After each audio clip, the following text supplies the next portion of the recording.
is only war.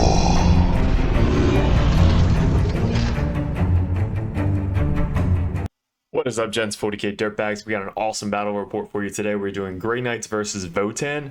This is with the new battle report. This was a battle report we did about 2 weeks ago. We actually got 3 games in on a Saturday, which was amazing. A lot of battle reports. If you guys are new to the channel, we do play a lot of different competitive type lists, but more in a fun environment. We try and teach and get people better at 40k. Thank you to all my Patreons. Wouldn't be doing this without you. If you guys want to get in a competitive scene, head over to patreon.com, support the channel, get some coaching advice from us over at the Dirtbags. And if you guys are grandmasters or are competitive already, make sure you're messaging me one-on-one on Discord, so that way we can go over list ideas, tactics, anything you guys want to talk about. And if you guys are subscribing to the channel, we're getting really close to 10,000 subscribers. That is really going to push us into the next phase of the Dirtbag Nation. So a lot of stuff is coming up in 2024, and it all starts with you guys hitting that subscribe button so these videos actually pop up for you guys and go into the algorithm. So this list I've actually been running a while since it came out. This, I think, was one of the first games I'm testing it out, which did really well, which got me to keep playing it over and over again. We just went 3-0 at an RTT last weekend with this list. Only one change, which I'll go over, but very, very good. If you guys are in the Grey Knights and you're getting into it, Dread Knights are pretty good. I have to admit that if you play them the way I play them, which is kind of like a gun platform, keep back until you need to get forward, and use them as like buffing gun platforms, it does really well. And if you use them and just throw them at the enemy, they're going to die. So there's going to be a lot of tactical videos coming up for Grey Knights specifically, but also if you guys are Votann players, Votann is still very good, still very tricky to deal with. They hit really hard, they have a lot of good stratagems, and they are very fast when it comes to their vehicles. Scout moving 6 and just getting wherever you want on turn 1, and they hit really fucking hard. We have a battle report coming up I think next week, which is going into Votann versus Grey Knights again, but that Votann is actually a game I played at the RTT, which I'll probably do this weekend. But that game, he killed 4 of my Dread Knights, so I was like, oh shit. We were still able to manage to squeak it out, but still being able to kill 4 Dread Knights out of 5 against Votann is, whew, maybe there's something that I could have done differently. But that's what these videos are for, the picture-by-picture videos of battle reports, to go over tactics, ideas, what we did good, what we could have done better at, and to get you guys better at the game on what you can see me do and the opponent do, and then put it on the tabletop yourself to really test out and see what's good. So let's get into the video with the lists, and then we'll go into the battle report. All right, Paul, so what do we got today? Okay, we'll start with the Hecaton Land Fortress, movement 10. You can just tell us like what's in the list, and if there's any enhancements. Hecaton Land Fortress. Yep. What do we got? 3 units of Berserkers, unit of 10, 2 units of 5, unit of 10 Warriors, or probably Combat Squad. Want to go in Sagittar. I got 3 Sagittars. Let's see what we got here. 2 units of 10 Hearthguard with Champion. And we have a Karr.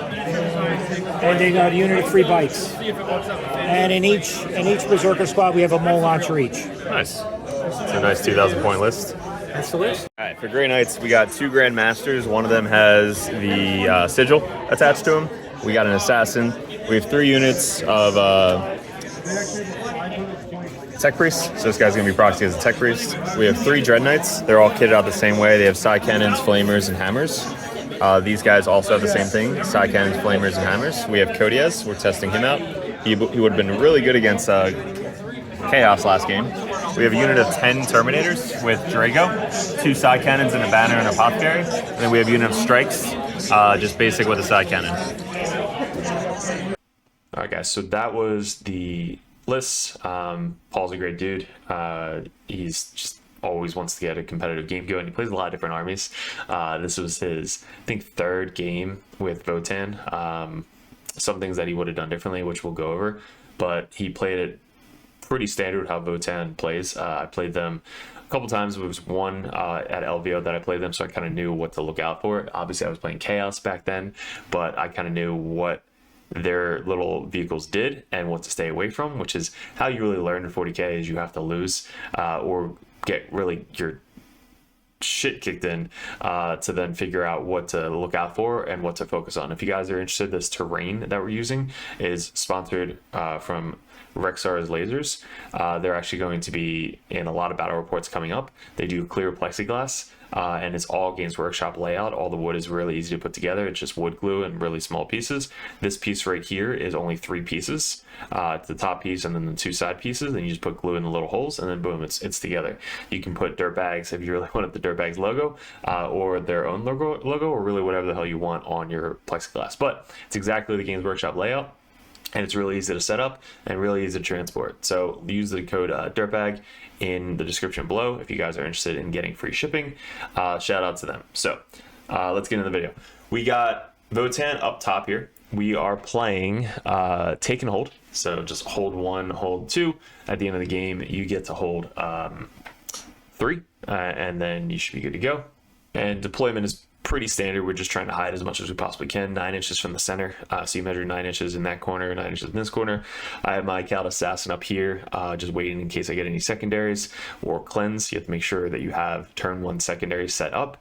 If not, you're gonna screw yourself on turn 1. Especially, I have a video on this, which is one of the biggest ones I have on the channel, how to set up for turn 1. And then we have all of our Dread Knights back here. We have 2 Tech Priests. This guy is obviously filling in for a Tech Priest. We have to get another one because 3 of them is really good for the amount of Dread Knights. We have our strikes here in case we have the scout move forward if we get turn 1, or scout move back if we don't get turn 1. We have the regular dreads and then the 2 Grandmasters back here. So the regular dreads are up pretty close because they can advance 14, shoot, and charge. So kind of scares him from moving forward a little bit. And then for us, we can sweep around this way and get some line of sight shots off down this fire lane. So we have that fire lane, obviously the center fire lane if we need to get that way. These 2 can get picked up and teleported anywhere if needed, but we have a Tech Priest within 3 of this guy and then 2 Tech Priests within 3 of these guys, so that way they can buff them turn 1. And then we kind of, as Grey Knights, want to go turn 2. Or go second, because then we get to do teleport assault with our Drago now. Turn 1 teleport assault. So we basically make that sticky, and then he, I think has sticky on this one with his guys as well. So let's get into it. He took Assassinate, bring it down, because obviously that's what you should be doing with all my characters and big ass and robots running around. So I think you get 4 or 6 points. 3 points, 4 points, something like that for taking bring it down. And then for him, he's got his big ass tank, which isn't that big. He's gonna print it a little bit bigger. That thing was heavy as fuck. He's got berserkers in there. He's got berserkers up here, and then he's got shooty guys there, bikes there, squad there, and then 2 units of the teleporting big shooty guys coming down from Deep Strike. Which aren't as scary going into Dread Knights, by the way. I think they're strength 4 or strength 5, and they need 5s to wound with, I believe, no rerolls. So them mowing down a Cursed Cultist was scary because they can kill literally an entire unit. But with Dread Knights, it's a little bit harder to kill, especially with a 2-up, 4-up save and cover. And then if you want to do armor contempt. So really hard to kill Dread Knights with those units. So I wasn't as afraid. I was more afraid of their melee than their shooting range. So it made it a little bit easier if you're running Dread Knights. So he gets turn 1. He's basically spreading out. He toes that objective. He moves up his big ass thing, toes that objective, and then obviously takes over this objective down here. So he's got all 3 objectives turn 1. The other thing is waiting on the other side of here to see what I do, so that way his guys can move out basically 8 inches and then charge, because this guy's hit really freaking hard. And then his bikes and dudes are back here. So he gave me a little bit of an opening. He spread his guys out really far, and obviously with Drago's new turn 1 teleport assault getting a 6-inch charge, we have to try and do something in our turn. So that's basically what we're going to try and do. He gets some shots off with this angle right here onto this shred, and he takes them down to 6 wounds. But we got 2 Tech Priests next to him, so they're actually able to heal this guy 2d3. So it doesn't say once per turn only 1 dread can be healed. It's basically once per phase this guy can heal a dread, and then if you do it for 2 different Tech Priests, they both heal. So basically rolling 2d6 or 2d3, healing this guy back up. So that's pretty cool. Always trying to have like 2 dreads with 2 Tech Priests near each other, so that way they can all just buff each other. So that was his turn 1. Our turn 1, we just spread the fuck out. So we just spread out super far. This guy advances up 14. He has 8 wounds left. This guy over here is completely fine. These 2 guys are within 3 inches of this thing, so they have blown up. And I did it that way, so that way if he has his Terminators come down, his Terminators have to come down up here. Can't really come down over here, and you have to come down up here. So this is more than 12 inches away from our Tech Priests. If I put them right behind here, right, his guys can just teleport here, come within 12 inches, and then shoot my characters, which is not good. So you have to be weary of your Tech Priests because they're characters and they're doing the buffing, but they have lone op. Make sure they can't come within 12 to shoot your guys. That's what we're trying to do over here. Now look at this big ass blob up here. This is where we put Drago and his 10 Terminators. We brought him down over here and to try and take over the backfield by killing the bikes, because the bikes do really, really well with secondary missions. So we wanted to come down, hopefully charge the bikes, pile onto the objective, maybe kill this unit right here as well, and then if his guys get out or try and move up, we'll be able to teleport away with Mist of Deimos. So this dread up here advanced up to here. This guy got deep struck over there, this guy got deep struck over there, and we advanced our little Tech Priest right there to stay within 3 inches. So these guys auto advance 6, speed 5, moving 11 inches is really good. They're able to keep up with the Dread Knights pretty easily. Now, if you need to teleport assault them, you can, but they're not going to really get their benefit because they heal and buff up in the command phase. I wish they could heal at the end of the movement phase like they used to, but you have to make sure that they're on the field in the command phase to do their abilities. Same with the Dread Knights. Strikes are holding back the backfield, making this sticky. And for turn 1, we get Cleanse and Assassinate. So there's really no characters out of the vehicles, and the other 2 characters are off the board. So really hard to get that turn 1. And then for Cleanse, we wanted to cleanse with the Assassin up here. And then we cleansed, that was it, because I couldn't get on this objective, and I didn't want to give up any guys in the center, just for 2 points for cleanse. So we got cleanse for 3, and then we basically ditched assassination because I don't want to rely on him to bring his guys in to try and get assassinate. So we ditched assassinate to get a CP. Now on his turn 2, this guy was left with 1 wound. Great, but we were able to take it down to 1 wound, and his guys were still inside. So we held this bottom objective, or at least tied it 4-4.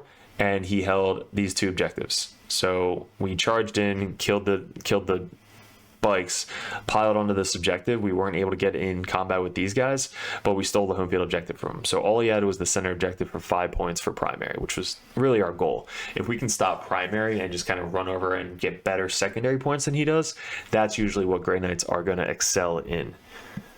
So that Drago performed really well turn 1 in this game. So that was after the turn 1, bottom of 1. So for his turn 2, he's got to basically come back and try and kill as much as he possibly can. Again, he has Assassinate and Bring It Down, so he's going after characters and our Bring It Down targets. So this guy,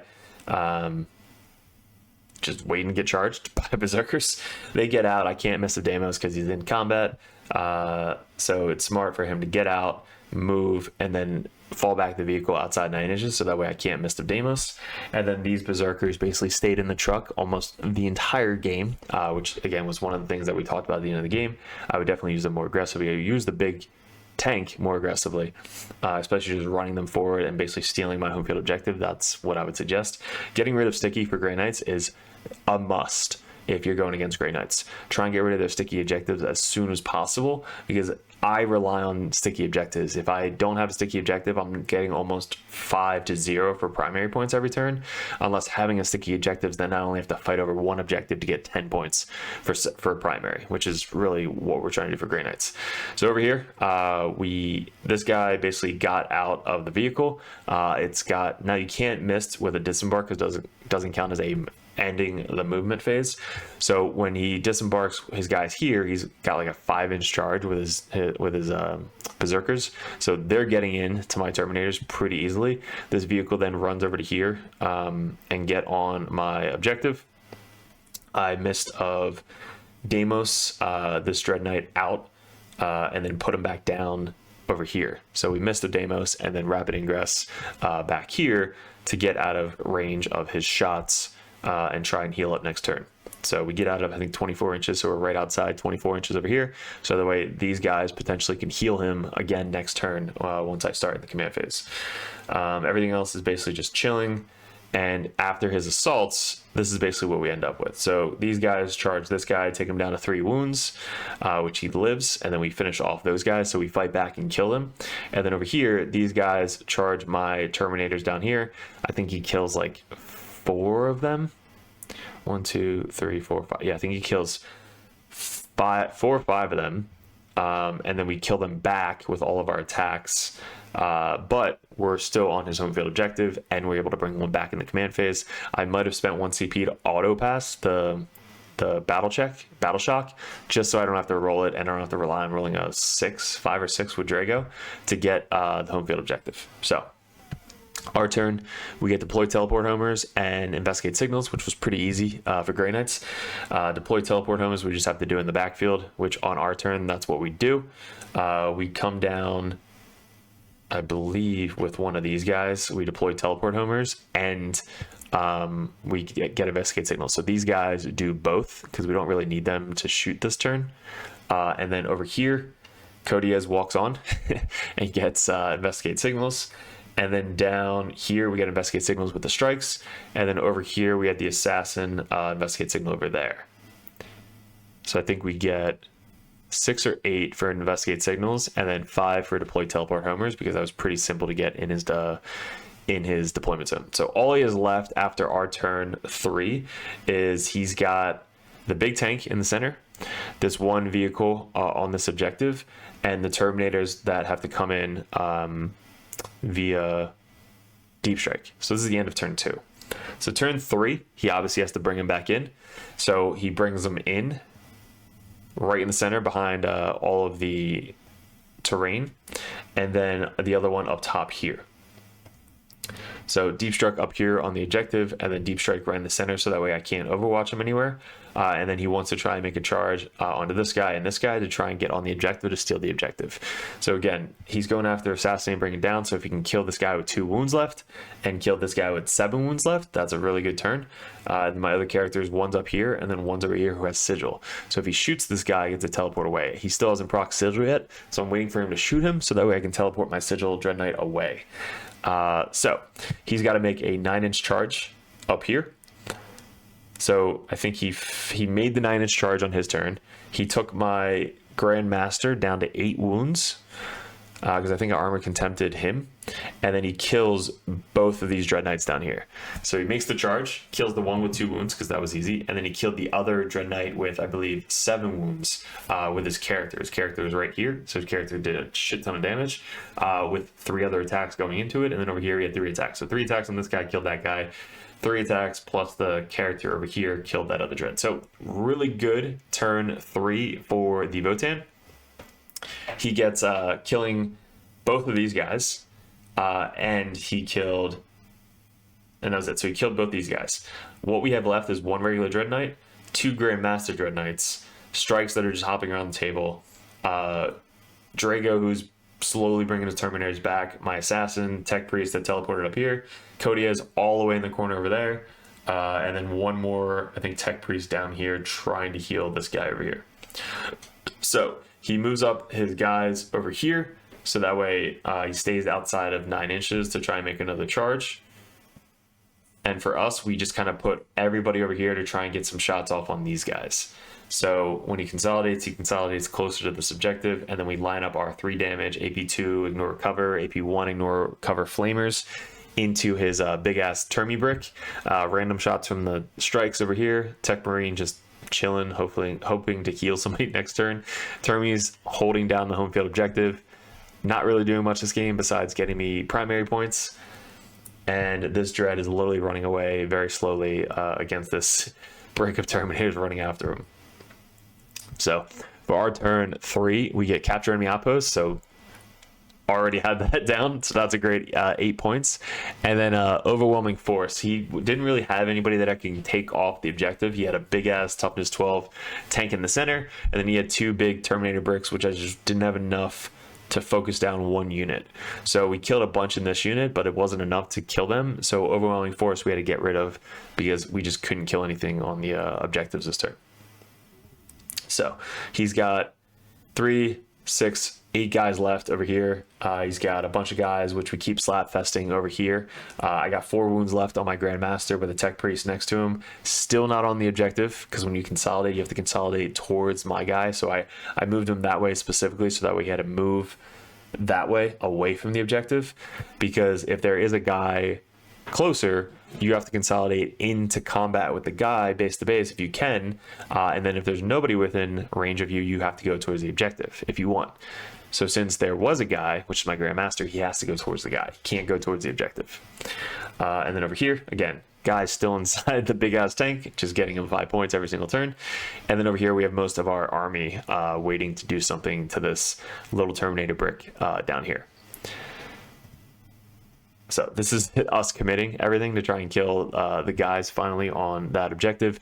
We get Bring It Down, great. He only has a toughness 12 vehicle in the center, which I'm probably not going to kill. And then no prisoners. So we have to try and whittle down these Terminator bricks to do something to try and kill it. So he's got a character with Termies over here, and then he's got a character with Termies over here. I spend 1 CP over here to try and just kill the character, which I do. Which gets me 2 points for no prisoners. And then over here, we move up the strikes to try and steal this objective back from them. We still have guys over here. Drago starting to come out to play. Assassins sit on the objective. Nothing is up here because he finally got off that objective. So I'm able to kind of come down and hopefully steal it next turn. And then we make the charge with these 2 dreads over here. So this is the end of round 4, I believe. So the end of round 4, he has left 2 dudes, 1 character, 1 regular guy. We basically are taking over the wide board now, so we're just kind of staying away from his berserkers and tank right here. And then over here he's got 2 of the Terminators left, slowly just trying to whittle away my Grandmaster over here. So with Armor Contempt and his AP2 weapons, I have a 3-up save with a reroll potentially. 3 wounds left as this tech priest just keeps healing them.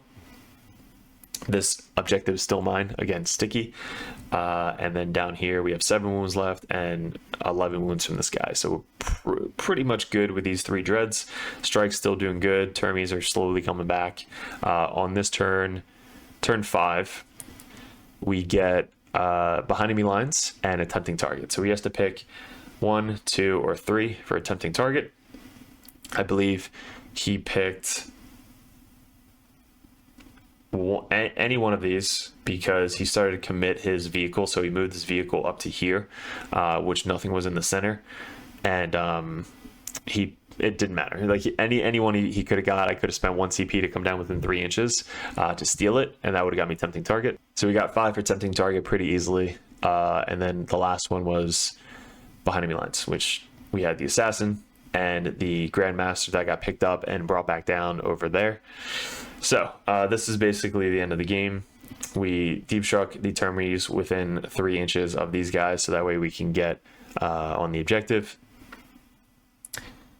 And I think we started moving our guys around. We basically called it after this, but this is the final score. We finished up with 94 Grey Knights, 65 Leagues of Votann. So he gets 8 for Assassinate because he killed 2 of our characters, and he got 12 for Bring It Down. He was able to kill 2 Dread Knights. So he gets 6 and 6 for Bring It Down, which doesn't seem right. He might have killed 4 Dread Knights. 3, 3, 3, 3. Yeah, so he killed 4 Dread Knights out of 5. I think. I don't know why this looks so off. Somebody let me know what Bring It Down is on a Dread Knight. But we wound up almost maxing out. We got 50 out of 50 for primary, 34 out of 40 for secondary. He was super tanky that we couldn't get the secondaries we needed. So turn 1, we only got 3. Turn 3, we got 8 for capturing the outpost, but 8 and 0. And then turn 4, we got 2. So those 3 turns, we weren't able to get the secondary to basically push us up to like 39 to 40 for the mission. And then that would have basically maxed us out. But with the list, guys, I think this list is super fun. It's very just kind of put all of your dreads, whatever you want to kill. Like you could have one dread go one way with a tech priest and then shoot, something to try and whittle it down, and then you could have 3 or 4 dread knights go somewhere else and just focus fire, killing either a full unit or multiple units or a rhino, and then whatever's inside the rhino, kill that, which is what we did most of this game. So you want to kill the rhino, which is usually toughness 9, toughness 10, and then whatever's inside, you either want to charge it or shoot it with, more shit with your dread knights that are right next to you. So that's kind of how you're going to be playing this list, is you're going to be keeping them together with the tech priests, so that way if they do get shot, they get to heal, and if they want to buff them up, they buff them up to hitting on 2s in combat as well as shooting. So with this, we have all hammers in the list, so that way if you wanted to tank shock, you can spend that 1 CP in tank shock, rolling 16 dice, and on any 5s you take a mortal wound up to 6. So it's a good way just to add additional damage coming out from your dread knights, not only to the shooting but also to the melee. D6 plus 1 damage from the hammers is not bad. I rolled a couple 1s on Terminators before, but still you're going to average out a lot more than rolling a 1. But against vehicles, it's definitely going to murder a bunch of vehicles, especially charging in and tank shocking. So again, terrain, pretty cool if you guys want to check them out. Great game against Paul. Appreciate it, Paul. Thanks for the game. And if you guys have any questions about the lists, leave it in the comments below. But a lot more battle reports coming up. If you guys want to see these battle reports ahead of time, they do go up on Patreon first before they get uploaded to YouTube, and also there's specific content only on patreon.com. So if you guys want to check that out and support the channel, head over there. If you guys want to hit subscribe so we can actually get to 10K as soon as possible, so that way we can get huge in 2024. A lot of stuff coming up, but guys, really appreciate it. Let me know in the comments below what you liked, didn't like, how we can improve on the channel, and we'll see you in another video soon.